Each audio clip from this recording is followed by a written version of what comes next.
There's something strange that happens to people when they start getting attention.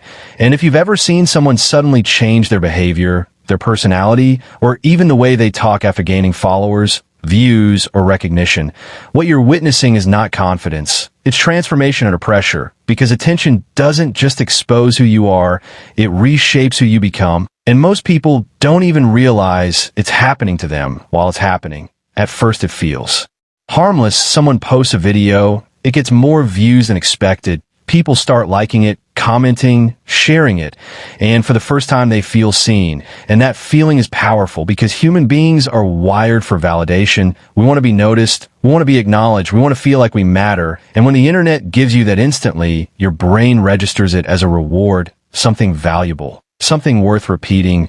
So naturally the person posts again, maybe a similar video, maybe slightly more exaggerated, maybe slightly more expressive, just enough to recreate that same reaction. And when it works again, that's when the shift begins, because now it's no longer about sharing, it's about performing.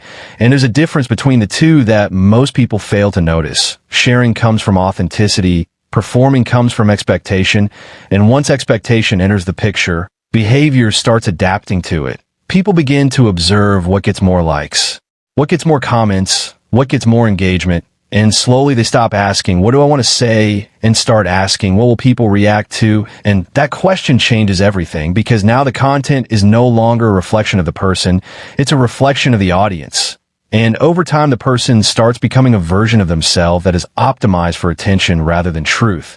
And this is where the psychological shift deepens, because the brain starts associating attention with identity, meaning the more attention you get for a certain type of behavior, the more your brain believes that this behavior is who you are, even if it's not, even if it started as an act, even if it was slightly exaggerated at first. Repetition turns it into identity, and once something becomes part of your identity, it becomes very difficult to separate from it, which is why you'll often see people doubling down on a certain personality trait online, becoming louder, more dramatic, more extreme, not because that's who they originally were, but because that's what worked. And when something works, the brain wants to protect it.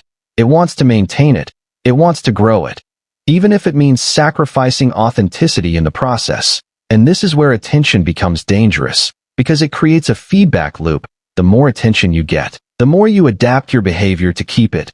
And the more you adapt your behavior, the further you move away from your natural self. And eventually there comes a point where the person doesn't even realize they've changed, because the new version of themselves has been reinforced so many times that it feels normal, it feels real, even though it was constructed.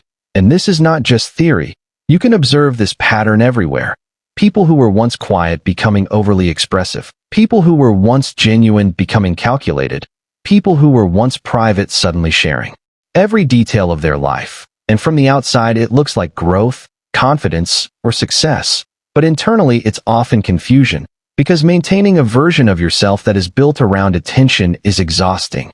It requires constant output, constant validation, constant engagement. And the moment that attention drops, even slightly, the brain reacts, because it has become dependent on that feedback. And this is where anxiety starts to build, because now the person is not just creating content, they are online. And that gap keeps growing, because the online version is constantly evolving based on external feedback, while the real version is often neglected, ignored, or suppressed. And the longer this continues, the harder it becomes to go back, because now there's something at risk: the audience, the numbers, the identity that has been built, and losing that feels like losing a part of yourself, even if that part was never truly you. And this is the hidden cost of attention that no one talks about. It doesn't just change your content, it changes your behavior, your decisions, your self-perception, and eventually your identity. And the most dangerous part is that it happens gradually, not all at once, so you don't notice the shift in real time. You only see it when you look back and realize that the person you used to be feels distant, unfamiliar, almost like someone else. And by then the new identity is already deeply rooted, supported by validation, reinforced by repetition, and protected by fear of losing relevance. And this is why some people struggle to step away from social media even when it's clearly affecting them negatively, because it's no longer just a platform, it's a source of identity, and walking away from it feels like disappearing. like becoming invisible again, and for a brain that has been conditioned to equate visibility with value, invisibility feels like failure, even if it's actually freedom, and this is where awareness becomes important. Because once you understand that attention has the power to reshape you, you can start observing your own behavior, questioning your own motivations, asking yourself whether you are sharing something because it's true to you or because it will get a reaction, whether you are expressing yourself or performing for an audience. And that awareness alone can create distance between you and the feedback loop. It can help you regain control over your choices, your content, and ultimately your identity. Because, in the end, the question is not whether attention will change you. It will.